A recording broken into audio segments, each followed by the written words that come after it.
അട്ടപ്പാടിയിൽ സമ്പൂർണ്ണ മദ്യനിരോധനം നടപ്പിലാക്കാൻ ആദിവാസി അമ്മമാരുടെ രാപ്പകൽ സമരം ആരംഭിച്ചു. ഫെബ്രുവരി 29 വരെയാണ് സമരം സംഘടിപ്പിച്ചിരിക്കുന്നത്.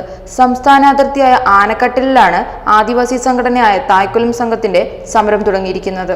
അതിർത്തിയിൽ പ്രവർത്തിക്കുന്ന തമിഴ്നാടിന്റെ മദ്യവിൽപ്പന കേന്ദ്രം അടച്ചുപൂട്ടണമെന്നാണ് സമരക്കാരുടെ പ്രധാന ആവശ്യം.